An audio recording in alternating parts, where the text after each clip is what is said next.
Welcome back to Season 4 of the Sober Motivation Podcast. Join me, Brad, each week as my guests and I share incredible and powerful sobriety stories. We're here to show sobriety is possible, one story at a time. Let's go. In this episode, David shares his intense journey from his upbringing in Ocean City, New Jersey, to struggling with addiction during high school, and eventually finding himself in psych wards, rehabs, and homeless, highlighting the power of the right support system and the incredible transformations in his life. David discusses the pain and the growth experienced in recovery, now thriving as a medical student with aspirations of becoming a neurosurgeon. Tune in to hear how he turned his life around, harnessed his addiction for good, and discovered the true power of sobriety. And this is David's story on the Sober Motivation Podcast. How's it going, everyone? Brad here. Welcome back to another episode. Before we jump into David's story, I just want to let you know about something that I really am excited to get going on and has already kind of started. It's a new podcast, subscription-only podcast called Sober Motivation Just Between Us. Here we're going to slow down and talk about the things that matter beneath the surface, our struggles, our breakthroughs, our fears, and the moments that change us. And each episode is going to bring personal reflections, some guest conversations, mindset shifts, and practical tools to support you on your alcohol-free journey. I would love to invite all of you to check it out. I'll drop the link down in the show notes below on how you can join this podcast and listen in. It's going to be a lot deeper parts of my story and different thoughts on different topics in sobriety. The whole roadmap is not figured out. It's going to be an as we go kind of thing, but there's going to be a ton of value there about sobriety. And it's not going to be about the stories. It's going to be more of my personal insights, connecting with guests on specific topics and what's really helping them and some tools that they can give to us to help us get to the next level. So I would love to have you. Also, heading into the holidays, it's extremely busy. Sobriety can become very difficult during this time with the days off and hanging out with family and everything else that goes into it. So I just want to mention that I have a few spots open for my one-on-one mentorship. This isn't about me telling you what to do, but it's really about me walking with you to help you out, check for blind spots, and support you, hold you accountable to your goals, whatever that may be. And lastly, another incredible thing is the Sober Motivation community. We have over 10, 12 meetings every single week, an awesome community of people that are willing to meet you exactly where you're at, because we've all been there at one point or another. I'll drop all those links down in the show notes below. Would love to connect with you. Now let's get to this episode. Welcome back to another episode of the Sober Motivation Podcast. Today we've got David with us. David, how are you? Really good. Happy to be here. Yeah, man. Glad that Jason connected the two of us for you to jump on here and share your story. Shout out Jason. Yeah, he's the man. Yeah. So what was it like for you growing up? It was pretty normal, man. I talk about this a lot. I didn't have anything crazy. You know, my parents got divorced when I was a little bit on the younger side, but I don't really remember it affecting me too much. There were some instances of specific family members struggling with things like alcohol and drugs and addiction, and previous family members that I'd never really met that had passed away due to it. So I'd always known about the harm that could potentially come from drinking, using drugs. And I think that kind of pushed me away from taking my first drink earlier than I would have took it, because I kind of knew I'd seen what it was doing to people in my life. And again, it wasn't anything crazy, but I saw these common patterns with people that were drinking every day. And I saw how it was affecting their life, their relationship, their appearance, their habits and stuff like that. So it kind of pushed me away from taking that first drink. But eventually I did when I was in high school, and just had a crazy white light experience right off the rip, and kind of knew that was going to be my deal for a little bit. But yeah, in terms of growing up, it was, nothing abnormal really. I mean, not from a super wealthy family, also not poor, but kind of right in the middle. We struggled financially a little bit, but had everything I needed. Yeah. Where did you grow up? I grew up in Ocean City, New Jersey, kind of on the beach. Yeah. Okay. Yeah. Interesting you share that too with your parents' divorce there. There's a lot of shows kind of in the catalog there where people share a, similar experience too. And, maybe it impacted them, maybe it didn't. Do you have siblings? Yeah, yeah, I do. I have a younger brother, a younger sister. What was school like for you? It was good. I mean, I feel like I was like a mediocre student. When I started using, I was no longer a good student or even an average student. But it was good for me for the most part. But once, like right when I found alcohol, right when I found drugs, it was kind of that was the main focus, and everything else was no longer really a priority for me. Yeah. So it Yeah. started to go downhill. Yeah. Okay. So it's an interesting story, right? And not necessarily one new to the podcast, but it does interest me how, leading up to kind of that first point when you started drinking, right? I saw on your Instagram there at age 16, everything is going pretty well. Like overall, it sounds like. And then you have that first drink and kind of worlds collide. How do you look at that now? Like what maybe caused it? It's a good question. So I think that like I didn't really understand exactly what I was struggling with, and I didn't really understand what it felt like to be have some of the weight lifted off me a little bit because the weight was just always on me. Like I didn't even know what it felt like to be have some of that removed. And right when I took that drink, that weight was removed off me. So for the first time in my life, I felt like lighter and at ease, more at ease than I had ever been.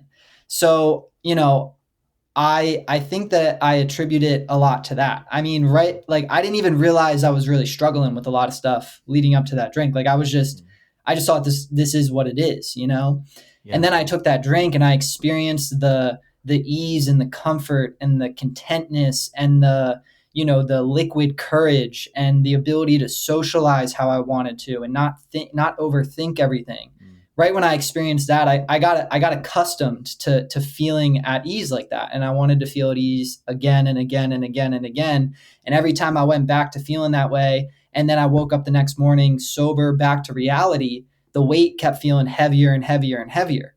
Mm. So, I think it was a lot of that. Yeah. Well, thank you for sharing that too. Cause yeah, that makes a lot of sense. I mean, when we're younger, you could be struggling, but maybe not even be able to. I know I sure as heck, I struggled with really articulating or sharing what was going on. I kind of noticed, I think from an early age that I was operating a lot differently than a lot of my peers. I mean, can you put a finger on it now, going back into those years, what it was that you were struggling with? Yeah, I think it was, I like to chalk it a lot of this up to alcoholism. I think it's, in my opinion, a lot of this is a spiritual malady. I think there is some component of mental and physical stuff too. I'm in medical school right now, so I'm actually very interested in all of this, and this is like my main focus of study. So I do think that there are other, pillars to this disease, but I think a lot of it can be chalked up to, at least from my experience, as some sort of like spiritual malady and misalignment with, who I was like deep down, and also, connection to some sort of higher power, and, having my not having like my sight set on, actually doing what I was put here to do, and not having that underlying faith is big for me. So Yeah. Did you grow up going to church or anything? a little bit. We went occasionally on holidays. I never really took it too seriously. It was just more of like we had to go. So Yeah, check it out. Yeah, I remember my grandma and grandpa saying, "Yeah, we gotta go for service," and I was like, "Oh my goodness, okay, I'll do my best here." yeah, That's really interesting. Sort of the thoughts you shared there.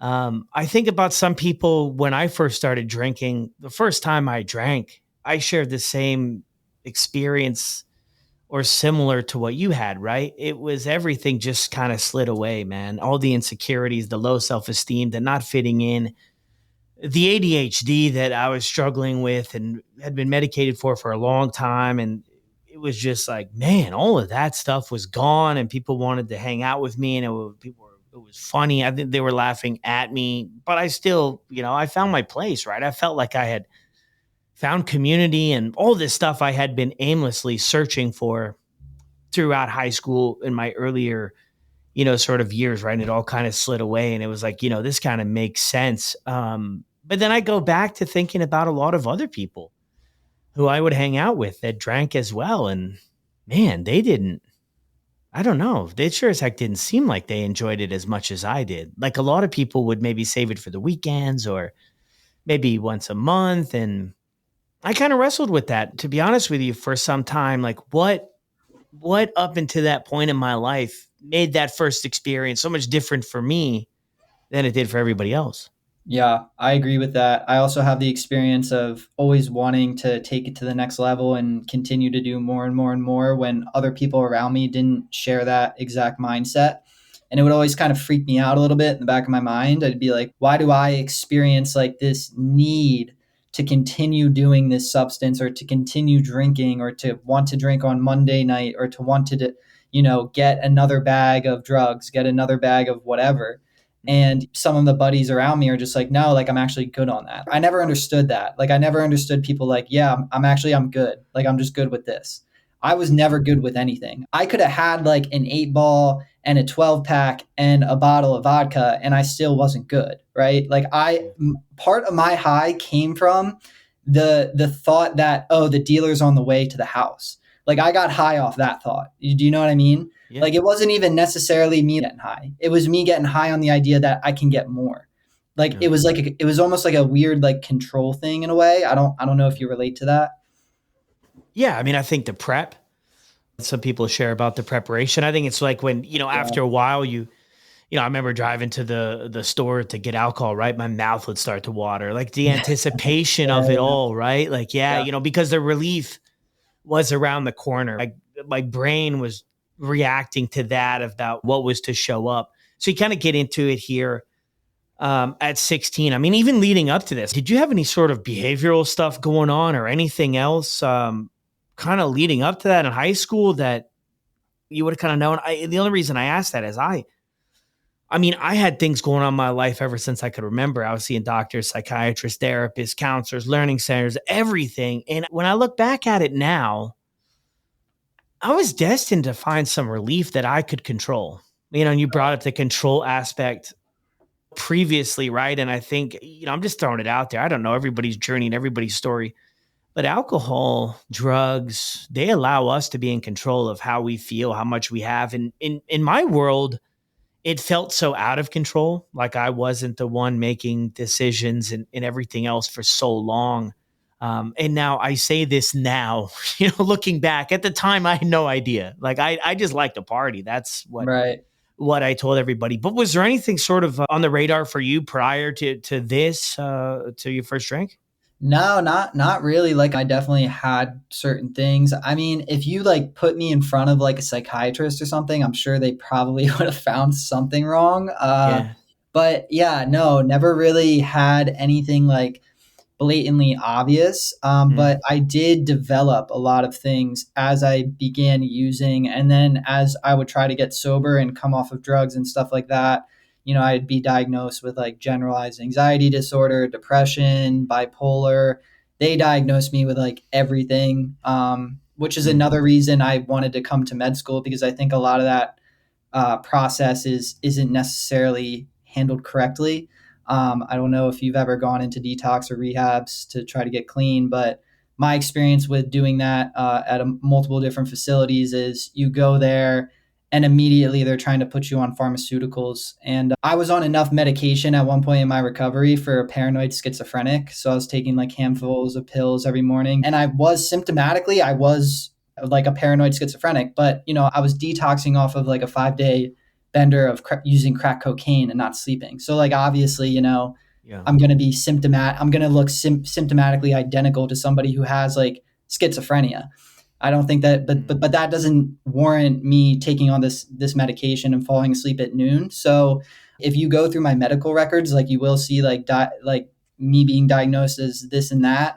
But yeah, that didn't necessarily come until after I'd been using for a while. Yeah. Yeah. Interesting there too. Take us back to like how things pick up. I mean, from 16, still in high school, you kind of get into drinking. How do things pick up speed for you? And two, I'm wondering as well, like, does anybody around you notice too? Because for you, your story, looking at is a lot. There's similarities to mine, as some people have sort of a maybe what some could call a slow burn. Might be over decades or even more before things get problematic. It sounds like for Yeah. you, and definitely my story. I mean, I was getting in trouble fairly quickly. So did anybody pick up on it, and what did the progression look like? Yeah. I'll start by saying like I'm very grateful that my progression of this whole thing was like very, very intense. And I feel like that kind of like goes to my personality a little bit. Like I'm an obsessive person. Even before I picked up a drink, if I like something, I do it all the way. And that's still my personality today too, by the way. Just not directed toward drinking. I'm a Yeah. big proponent of using that addictive personality to go out and do what you want to do. But I'm very grateful because I see a lot of people, especially online, that like it didn't like totally consume them to the point where like they were getting DUIs, they were going into detox, they were going into psych wards, their wife was kicking them out, their family was kicking them out. Like they could manage it. But for me, like I had a little bit of that like in the very beginning when I was first introduced, and I did a good job. I did a good job of hiding it. But eventually, like I wanted to get high the way I wanted to get high. Like that's what I wanted. I remember I would go to rehabs and stuff and I would see people that were like older than me. They were like 30 or 40. And I got sober at 20. I was going into rehabs at like 18, 19 years old. So I was pretty young. I was still kind of dependent on mom and dad a little bit, but I would see these people coming into rehab getting high how they wanted to get high. Like they had their own place. They had an income source. They didn't have anybody bothering them at night. They could sit in their room and just get high. I got jealous of that. Like I wanted to get high the way I wanted to get high. And I like did it all the way up until how I wanted to do it. And it spiraled out of control very quickly. I started drinking like middle of high school, went to college, had like a promising like career path in front of me, but I didn't really even know what I wanted to do. Like I just wanted to get high. So you stick me up at college, I'm going to find ways to party and do drugs because that's what I want to do. And eventually would take a leave from school, like a medical leave. And just at the time, like a lot of it was me blaming it on like how I felt at baseline. And, at this point though, I'm like putting substances in my body like 3, 4 times a week, staying up, like not taking care of myself and just kind of like being a victim a little bit and playing it on like, oh, I feel anxious and I feel depressed. And because of that, this is why this is happening. I need to fix that. But, eventually I became educated with the idea of like the spiritual malady. And I think that a lot of like the anxiety and the depression that I was dealing with and the bipolar, like whatever you want to diagnose it as, I think it was all just like ugly manifestations of the root problem, which was alcohol. So yeah, just spun out of control very quickly for me, which I'm grateful for because I see a lot of people that just had this little like thing on their back that hasn't been like too in their face to the point where like they're going to go do something about it, but like has just been like consistently and slowly kind of like sticking the knife in between their ribs and really like fucking up their life. And for me, it was all in right away. And I wrote it till the wheels fell off. And because of that, like I was a psycho. Like I was straight up a psycho, like really quickly because I was just doing blow and drinking and I was a garbage bag. I was doing whatever I could get my hands on. I just didn't really care. I made a decision.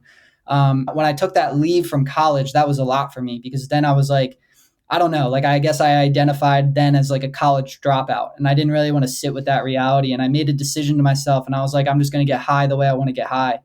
That's where I'm going to put all my eggs is in that basket because that's the only thing that kind of makes me feel good. And when you make a decision like that, it's just like, it's not going to be good, family, burnt bridges with family, ended up in psych wards, detoxes, rehabs, homeless. So it was pretty bad. Yeah. Well, thanks for sharing all of that. What were your experiences with rehab? Like, where did you go? Yeah, so I went to I would get down to Florida a lot. A lot of my like rehabs were, unfortunately, they were like psych wards because I would just be crazy. Like I was all about stimulants. If somebody like had a Xanax or like a Percocet, I wouldn't turn it down, but like it wouldn't get me like super excited. Like I would still take it, but really I liked doing the stuff that was like made me energized, made me feel like I was like ecstatic. And because of that, I would be up for like 5 days straight and just totally out of my mind and just saying like the most insane stuff. And then I would end up in these psych wards, like committed, like involuntarily in these psych wards because I was just saying crazy things. And, I wasn't allowed to leave until they cleared me like psychiatrically. So it was a lot of that. And it was just like a lot of detoxes and rehabs around my hometown in New Jersey. I was probably in every single rehab and detox within like a 25-mile radius from my house. Yeah. And it was like this took me multiple times. Like I tell people a lot too, like on my platform, it's like, you only need to be successful once. I was in and out. Like people look at me now, like the ultra marathon running, the medical student stuff. But here I sit in medical school training to be a neurosurgeon. And, people see that and they like automatically make these assumptions. But I was in the trenches for 2 years trying to get clean, like, and failing and picking up a white chip and laying in bed with myself at night thinking like, how this shit is not going to work for me. Like I'd go to meetings and I'd see the guys with 15 years and I'd be like, bro, that's not me. Like, I don't know if I have that in me. Do you know what I mean? Mm. And it would really like bum me out. But the thing about this process is you only have to be successful once. That's the biggest thing. Like this only needs to work once. You only need the right people around you once. You only need to have that good conversation with that good dude once. And then your life is going to change. And it changes so fast, bro. It changes so fast and it's so inspiring. Like there's a quote that says, your life actually changes overnight. It just takes 10 years to get to that night. That's sobriety for me, dude. I woke up one day and I was in med school. And it's real. Like people talk about don't leave before the miracle happens. Like, dude, this shit is a miracle. I should not be here. I feel like I am living a life that I am not qualified for. I was never smart. I was homeless. Addiction runs in my family. My dad's struggling with it right now, but I'm here only because of the sober community, the people that told me the truth about what I was struggling with, that educated me, that showed me in their own actions what I had to do. So. Beautiful, man. Well said. Well said. What I'm curious, a lot of stuff there, but curious about that too. What helped you stick around when nothing was working? Because I think it's really easy. Now, this is what I see these days. Younger people, right? I mean, I was fairly young when I got sober too. Rehab for a year and psych wards, like so relatable, man. Jail, whatever, all that stuff, right? It's so relatable to so many things. But I see a lot of young people specifically. And I had a conversation with somebody over the weekend, man, and things are not going well for them, but they seem to be under the impression that they've got time. You know what I mean? It's like, I've got time to figure it out, whether it's just drinking and it's not causing a ton of consequences right now. And for a lot of people, when you're younger, you kind of have a little bit of a backstop, right? It's like, you have a goalie with parents potentially. But once that's gone, man, and people kind of get fed up and that's kind of gone, it's like, okay, this thing can speed up really quick. But what was it that kept you coming back to, the meetings or whatever it was, even though maybe you weren't essentially achieving the goal you wanted? Because I think that that's such a relatable story for so many. I mean, and I've been working with people and talking to people about this for 15 years. There's maybe 2 people out of the thousands that it worked the first time they tried. The rest had to keep going, keep showing up, and keep trying.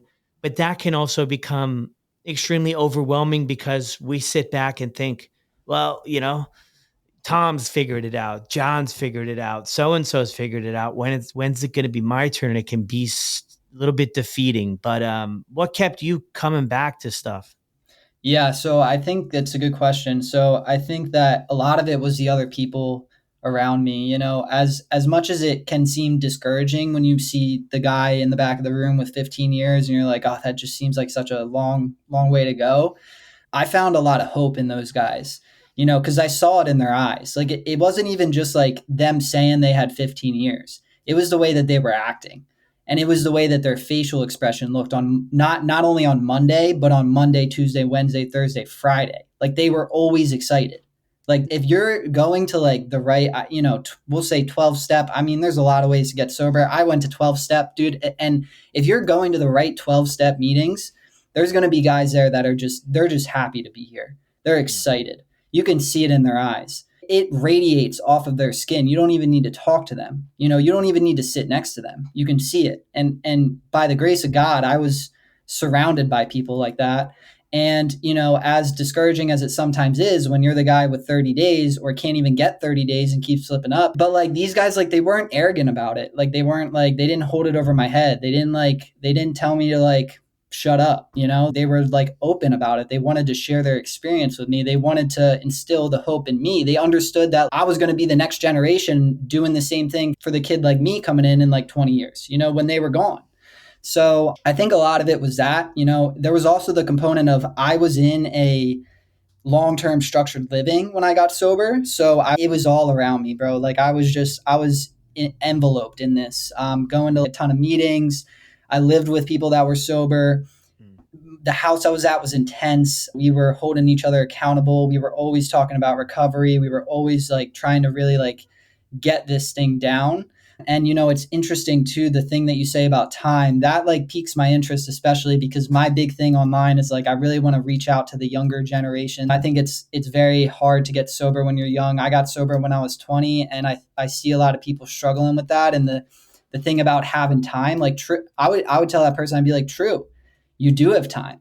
But like, that's like a scary thought because the longer you wait, like the less and less opportunities you have. If you're somebody that is lucky enough, like grateful, I feel so grateful I was exposed to this kind of thing when I was 18 years old because it put the idea in my mind of what my life could look like if I stayed sober at 18 when I still have I'm not even a fifth into my life.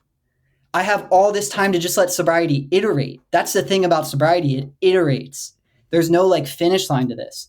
It just like, it keeps growing its roots out and out and out and out. The more time you just let it sit with you, it just grows. That's why like a lot of people talk about like one day at a time, like sure, like one day at a time, it's important to kind of like compartmentalize a little bit, but not a lot of people talk about like the long game of this. This is all delayed gratification at the end of the day. That's all this is. The rest of the world is participating in the instantly gratifying culture, but sobriety is all about the delayed gratification. Sobriety is not going to accumulate until like 2, 3, 4, 5 years from that day you pick up the white chip. But that's how it's supposed to be because that's the high. That's the high that you want. You want the high that's delayed because the high that is delayed is the high that's not going to go away. A lot of people are stuck on the instantly gratifying high. But the problem with that high is that it goes away when you wake up the next morning, or it goes away when life's difficulties hit you. But sobriety iterates. So sobriety just like totally can expand if you give it enough time to do that. And that person that's 18 years old has the opportunity of the lifetime right in front of them, you know? But I sit here 6.5 years later and somebody who's like in med school, like doing all this stuff. And like, I'm saying this because this is my experience and I'm really just trying to put it out there for the person like me, who's 20, who's coming across this. It's just like, you have no idea like what you're passing up if you're not going to try to like go after this. Yeah. I mean, I think that the biggest challenge I would guess at with, you know, people that are younger too, and maybe something you went through, I know something I went through is that, I always thought it would just kind of be a little bit of a phase. I mean, of course I believed I would wake up one day and everything would, you know, would change. And I mean, I see it for what it is now. Like the reality is, I think for anybody getting into this, you can want to get and stay sober all you want. Like you can want that more than anything else. But without the proper tools, structure, routines, I mean, it's going to be really, really tough. And the support, without the proper support, you shared that was huge for you, right? To have other people who, you know, I think met you with where you were at and supported you with, you know, your journey and everything you were going through. When did, I mean, you mentioned in there too, like before, like when did the cocaine and stuff start for you? Like that was a big thing. I mean, did they kind of go together, cocaine and drinking? Yeah, they went together. I started drinking first, then I started smoking weed, and I was introduced to cocaine maybe like a couple months after I had started drinking, and I decided to do it, and immediately like that was my thing. It did something for me that nothing. I thought drinking was like doing a lot for me, but when I did cocaine for the first time, that was really doing a lot for me.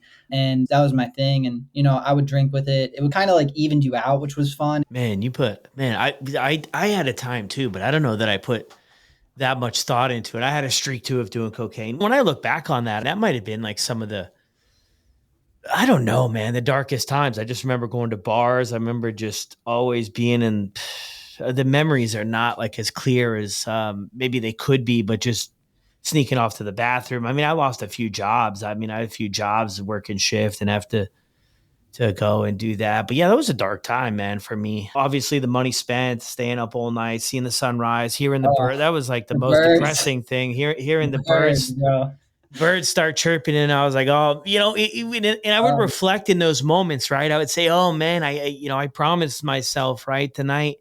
Um, I promised myself tonight that wasn't going to be the case, But the whole thing, man, when I was going through this, I would ask myself this question sometimes too, like, how did I get here, man? I grew up, my folks were good, man. It wasn't a perfect childhood. There were some speed bumps.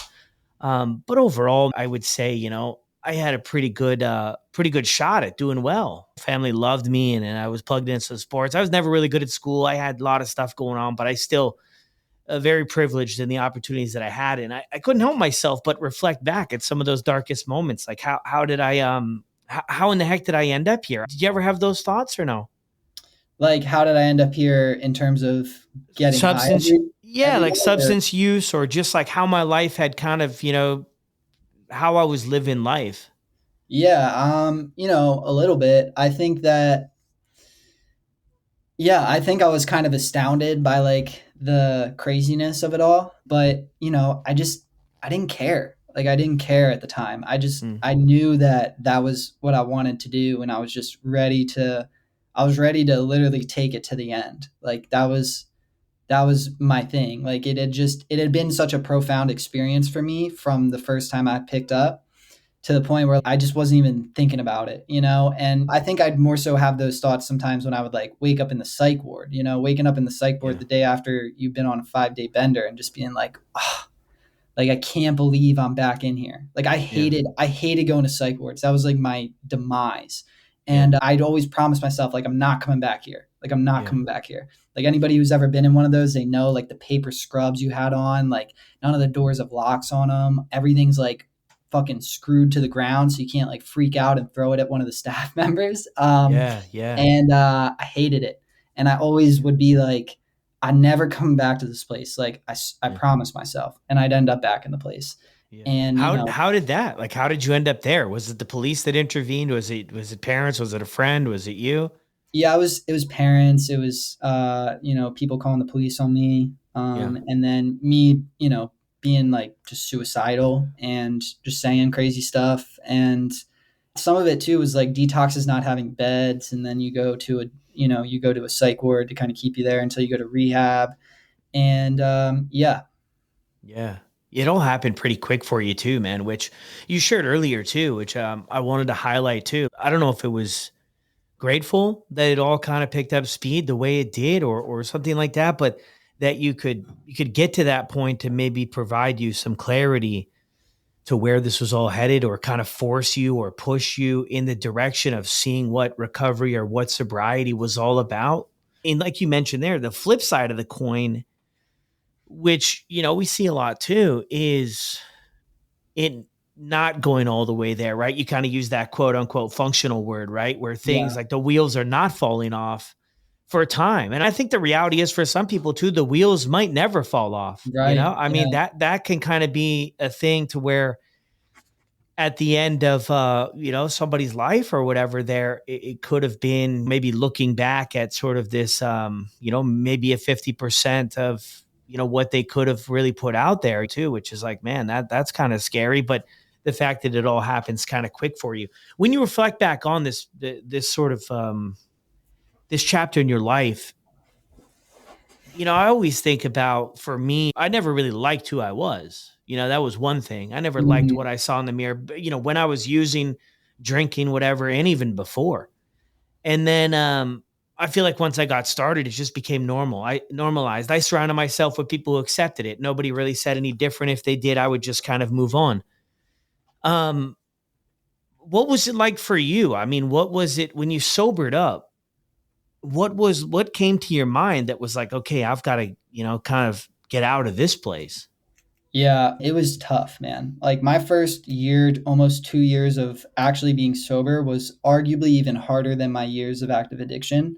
Mhm. And I think, I don't know like what it is really, but because I meet people that like, they get sober, like they stop drinking and then they start getting better. Like I used to have those roommates in rehab. Like my roommate in rehab one time, like he'd be like 7 days, 14 days, 30 days removed from the drink, and he'd start like coming back together. I'd be like, damn, like I must be really fucked up because I'm coming apart. Like I'm still coming apart. I'm 30 days out from the drink, but I'm still coming apart. Like I'm not feeling like me. Like you talk about like not liking who you were. I woke up every day. I hated myself for probably a year and a half of that first I'm 6.5 years now. So, good chunk of my sobriety was a lot of pain. And that's just the unfortunate circumstance of how this is for me. I don't know if it's like that for everybody, but Yeah. if you scroll through my page and you look at a lot of my quotes are dark. But a lot of people relate to that, Yeah. because I think that there's this thing out there right now online that like this is just soft and easy and teddy bears, rainbows, and it's not. Like for me, it's not. And for a lot of people that follow my page, it's not. Like this is war. This is struggling. This is pain. This is, in my opinion, it's God kind of using this pain to mold you into who you're meant to become. So a lot of that first year of recovery for me was really, really tough. Because the other thing about it too was like I didn't have the experience with pain yet to know that I'm going through this for a reason. I was just in the victim mindset. I woke up every day as a victim back then because I couldn't see the bigger picture. I didn't have the faith yet. I couldn't see that in 6 years I would be putting on a white coat going into med school. I couldn't see in 6 years that I'd be crossing the finish line after running a 100-mile race. Like I Yeah. couldn't see that. But now I can look back and understand what was happening there. I was being forged into the person that I am today. You talked about not liking who you were. The biggest thing that sobriety has allowed me to do is to be myself unapologetically. I am who I am 100%. I am at peak authenticity. I've never been this authentic before in my life. And it's such a good feeling. It is such a good feeling. But I only got there by suffering for that first year and just having to figure it out. Also, having the right people around me, though. Also, having the people that were comforting me while I was going through that and instilling the hope in me, like, dude, this is part of the process. Like, I needed the people saying to me that if you take the suffering out of recovery, you take the recovery out of recovery. That's been my experience. I needed to feel the pain a little bit. I needed to really be molded. There's some emotions that are so rare that they can only be felt through that pain. They can only be felt through that difficulty. And what that does, though, for the addict and the alcoholic that eventually gets this thing, is it makes everything else lighter. So, what do I mean by that? I've ran 24 hours straight, 109 miles, and I can sit here and tell you every day out of the week, recovery is harder than doing that. 100% of the time. There has been nothing in my life, right? I've had people die. Like I've had all this shit, right? And I'm not even like, I understand I'm like still in my 20s, I've still got a lot of difficulties going to come at me, but I can sit here and confidently tell you that I would bet money that that will be the hardest thing that I ever had to do in my whole entire life. That's the level of difficult that it was at. And as a result of that, that's actually a superpower because now it's just everything else is lighter. When I took the risk to go into med school and people were telling me how hard it was, I was like, the hard part's over. You know what I mean? The hard part is over. This is easy. This is light work, bro. Like I've already walked through it. I've identified who I am. And as a result, like that's all you need. You just need that. And then the rest of it is just, it's light. And it's really, really cool when you get to that level. And I think that a lot of people, like, at least the people that are in my DMs, they relate to that message. Like they're like, dude, I've tried to it's just too tough, bro. It's just too tough. And I see people that do it and it's just like, they can just do it easily. And I'm like, dude, the amount of difficulty that it will take you to get sober is directly proportional to the amount of joy and purpose and fulfillment that you will experience when you walk through that door and actually do it. Yeah. Well, thanks for sharing that, man. Yeah, I mean, it is tough. And I've seen, all different ways, right? For people or, the where on the spectrum, I guess they fall with everything too. And how sort of digging out looks like and how digging out feels for everybody. But you having that opportunity to plug into that sober living for a year and get connected with other people and stay accountable in that sense. And like you said earlier, right? Just well connected in the whole sobriety thing. I think I saw something on your Instagram too, man, which I'm, like a big advocate in a sense for. Um, the drinking wasn't exactly what was going on. I think Right. that's like, Yeah. I mean, drinking Yeah. is sort of, for me anyway, it was like my portal to another world. But when I peeled back the layers, rehab after rehab and session after session, I started to realize that that drinking and drug use and all that sort of stuff was not really at the root, but it sure as heck looks like it is, because that's when we're in it. It's like that's causing all the problems, and nothing was worse for me when I sobered up for a couple days here or there. It was terrifying. It was Dude. terrible. I didn't know how to go in life. I mean, I wasn't used to that, how to work through emotions. My nervous system didn't have the capacity to really deal with a whole heck of a lot. I would get triggered to fight or flight. And I was so used to just pulling the eject button, using or Right. drinking or numbing or whatever. What was helpful for you after, you leave the sober living and stuff to really make this thing keep going, right? Because I mean, a lot of people too, they share, they went to, you go to rehab, you kind of do this, you do that. And all of those things, any intervention in a sense like that is really great. But how do we continue it sort of in, back to our daily life, right? It seems like a lot of people get hung up in that transition, right? Yeah. I mean, people message me all the time, 30-day rehab. Yeah. Things are great. I rocked it. I, did everything. And, Right. maybe 3-4 days later, man, could be back to how things were. What was helpful for you during these transitions? Yeah, that's a good question. I was out west. That's where my uh long-term treatment was, and then I actually wanted to go back to college. So um at the time I had just stayed in this intensive long-term sober living, and I want to go back to the East Coast because I'm on the West Coast. I want to go back to the East Coast where my college is, and I don't know anybody sober at this point, and I'm going back to a college university campus, right? So, kind of a bad look. But what one thing that I was taught very early on is to make sure I keep my sobriety number one under any and all circumstances. I was taught that if I don't have sobriety, then I don't have anything else. So therefore, despite what might be in front of me, I need to keep sobriety number one. And I kind of held on to that mindset like real tight. Because once I got a year, like I didn't want to lose it. Mm. I didn't necessarily want to be sober when I was coming in, but once I got that year and I started walking through that pain and I started feeling the payoff, I was like, I don't want to lose like this work I put in. Yeah. So I actually ended up checking myself into another sober living. I didn't want to do that, but I had people around me that were going to hold me accountable if I didn't. They were going to be like, bro, you shouldn't be doing that. You shouldn't be going back to a college campus where you don't know a single person sober and expect that you're just going to stay sober. That doesn't sound like you're prioritizing your sobriety to me. So I checked myself into another sober living, and it was an intense fucking sober living, and it sucked, bro. Let me tell you what, because I'm like a year and some change sober, and I'm walking into this new intense sober living after graduating a long-term sober living. I'm walking into a new one, and they're taking my phone and treating me like I just got taken out of detox. I'm like, guys, I'm like a year and some change sober. They're like, doesn't matter. Every client that comes in gets treated this way.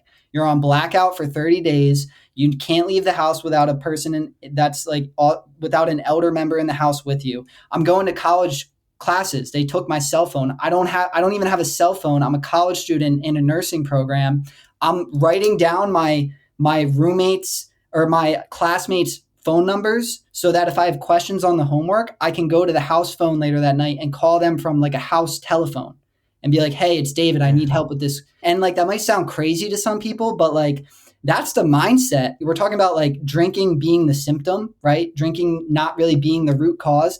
If that resonates with you, like I hate to be the one to break this to you, but like you got to start implementing those kinds of mindsets into your daily life if you want to achieve long-term sobriety, because it is not just going to happen. It is not just going to happen for you, right? At the time, I was very upset about this. I'm talking about this now like I was okay with it. Trust me when I tell you, I was upset. I was paying tuition to go to school. My GPA was on the line. I was trying to be a nursing student. I'm already on bad terms in terms of, being a college dropout. I was not like okay with this happening to me at the time.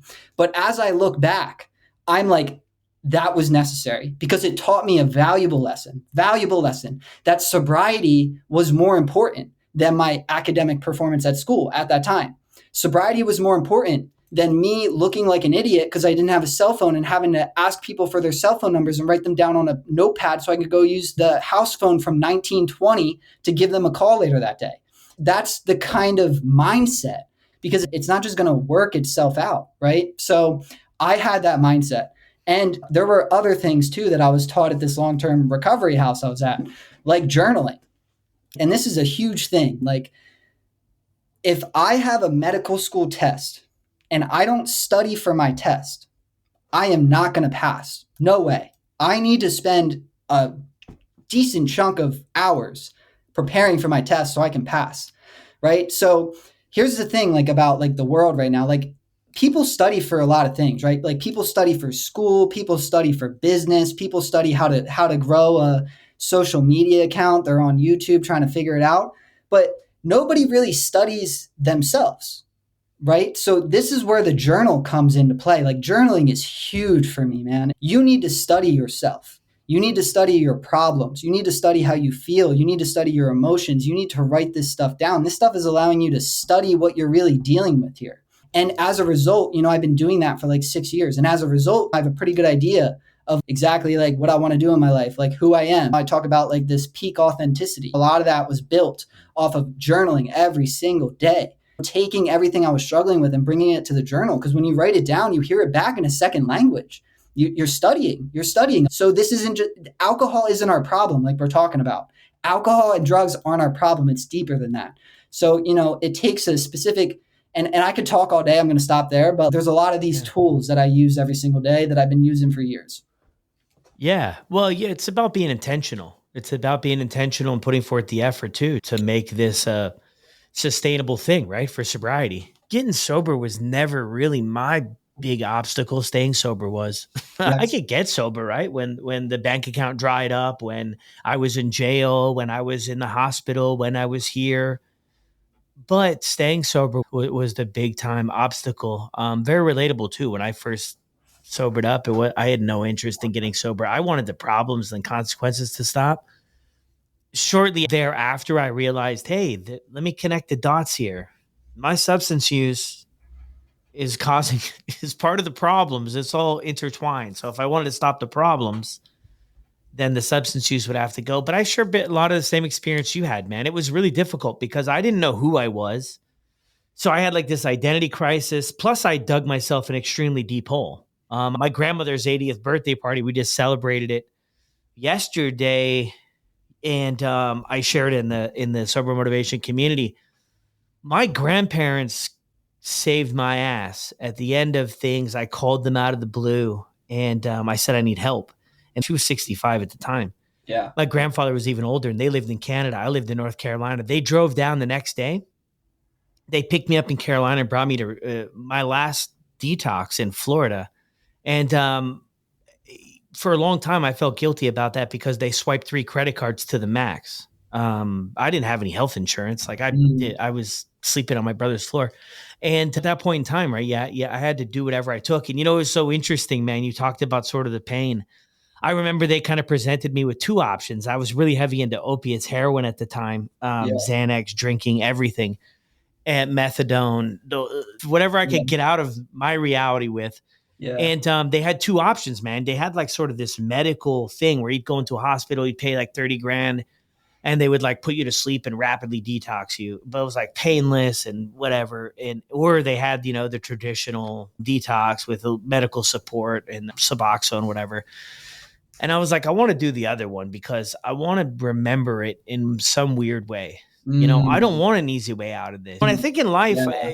we look for the easier, softer way naturally. Our brain is designed to protect us. We enter a room, first thing Right. we find are the exit signs, right? If shit hits the fan, I know where to go without even really realizing it.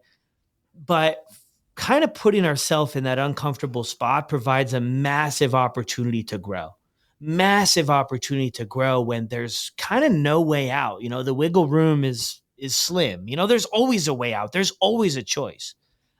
You could leave, you could just call it quits on stuff, but I found putting myself in those positions to where it was gonna hurt a little bit. It was Right. really gonna hurt. Yeah.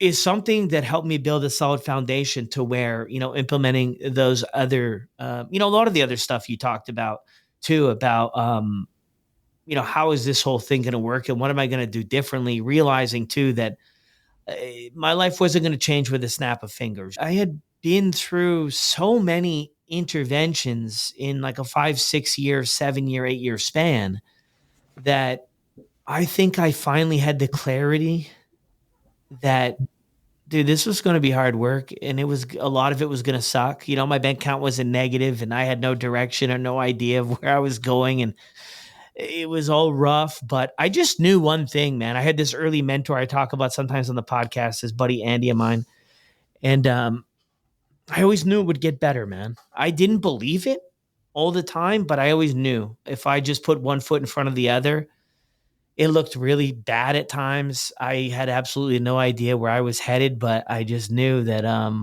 if I put one foot in front of the other, like I would get somewhere other than where I was, and anything was better than where I was. That hopeless state of mind, man, where you just feel like, what's the point kind of going anymore? I had those thoughts a lot. What was the point of even carrying on with where I was at? So Yeah.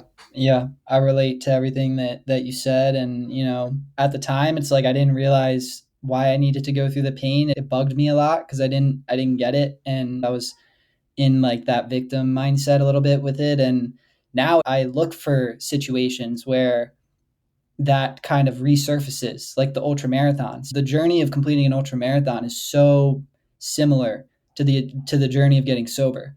And that's a big reason why I do it, because I need to be reminded of the pain. I need to put myself back in that to really like push myself and to feel things that I need to feel, and it's just every time I run one of those and it gets tough, I think about recovery and I think about that journey and what that's given to me. And I really try not to forget like what pain has done for me today. Um, yeah. so, but yeah, man, related to everything you said. Yeah, that's kind of what gets things started, man. I mean, I think that's where everybody's going to get eventually. I mean, is the pain going to sort of tip the scales to sort of maybe the pleasure or the little bit of pleasure that's left at the end for drinking? When I first started drinking, it was great, man. There was getting a lot out of it. It brought a lot of weird value to my life. It was Right. cool. I was connected. But with time, that faded, and with time, it was no longer doing that, and things started to swing the other direction, where it was more problems than it was the escape. The tolerance builds, everything else, and it just became overall disastrous. I lost myself along the way. Heading towards wrapping up here, David. Thank you so much for jumping on, Yeah. sharing your story with us, man. What are your thoughts? I mean, 6.5 years later since you got sober. What are your thoughts, man? If you wrapped it up in a couple minutes. I just think that not drinking has nothing to do with not drinking. I think that this is so much more than just staying sober till midnight. This has given me a life that I am still 6 years later feel unqualified to live.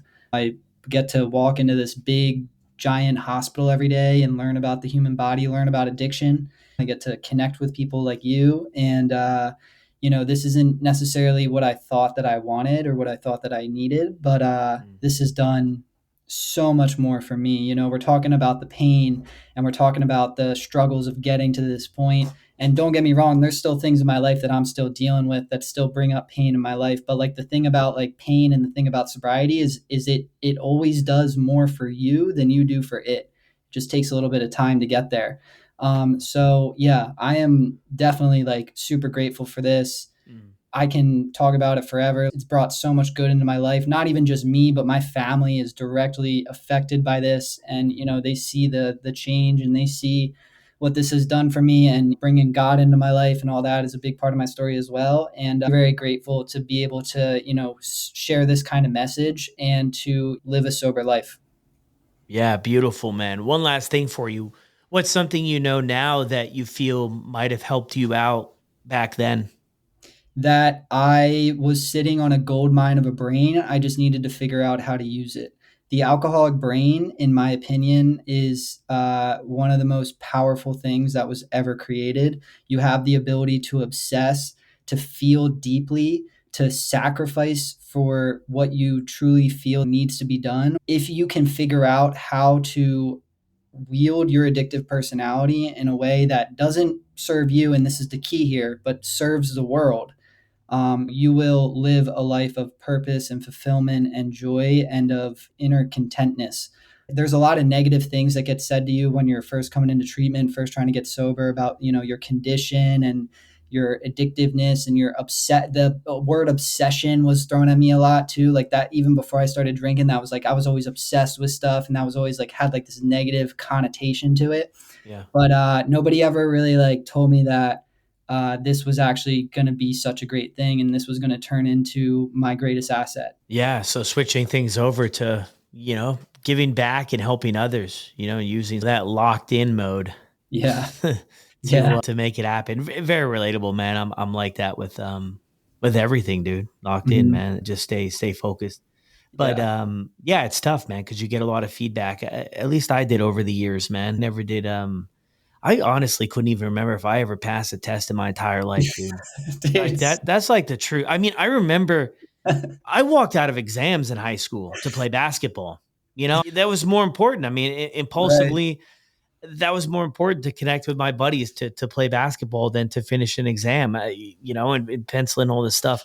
And I mean, that's just sort of a big part of, why I ended up on the path I did. I just felt like so much different than everybody else. They seemed to value school. I never read a book. I never had any interest. I had absolutely nothing. I couldn't, and it wasn't about, and I'm learning more about ADHD with my daughter and stuff like that, but it wasn't about not being motivated. It was just a overall lack of interest. But things I'm interested in, I can lock in on, no problem. Like I can spend 10 hours straight where it's something that I have interest in too. So yeah, I love that perspective and point on things. Well, great stuff, man. Thanks for jumping on. Any last thoughts? Adding to that last thought, I think that sobriety kind of allowed me to see what actually caught my interest. Like I didn't know who I was when I was drinking and getting high. I didn't know who I was in that first couple years of sobriety either. And it was kind of like the trial and error process of just feeling all the things and walking through the pain and trudging and trudging and trudging and trying stuff out that didn't work. And then eventually I landed on ideas that were like truly and authentically me. The idea of training to run and the idea of going back to college. And I used to dream about like this weird dream I had that would like give me so much peace when I was struggling trying to get to sleep at night. In those like first 6 months, I would just dream about being in a college library and just studying for a couple hours with like a nice hot cup of coffee. It just bring me Yeah. so much peace, bro. And Yeah. here I am, like can't get away from libraries. So Now you're living in one. That's yeah. what it is too, man. Just the piece of sobriety, dude. I never had that. It was constant turmoil, chaos, and everything, internally and externally. And that's like the beautiful thing. One of the most beautiful things I enjoy about it is the piece of just going to bed after a long day or whatever it is. Mm, Just knowing that I'm not looking for anybody and nobody's looking for me, man. yeah. Things are pretty good. And I wake up excited so much, dude. And like there were times where I was wishing I wasn't gonna wake up. And today I wake up like ecstatic. Like I love what I do. Like I love building Yeah. the social platform. I love going to school. But yeah, it's such a better way to live, man. Yeah, beautiful. Thanks again. Thank you. Yeah, really grateful to hop on here and love what you're doing with your Instagram and stuff like that. And great to finally connect. Well, there it is. Another incredible episode here on the podcast. Huge shout out to David. Incredible work.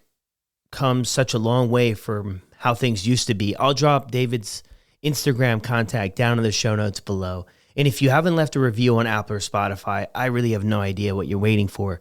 Take a second out of your day. Please drop a review. It lets people know when they're checking out all of the sobriety shows, then maybe they should give ours a listen. Thank you as always, and I'll see you on the next one.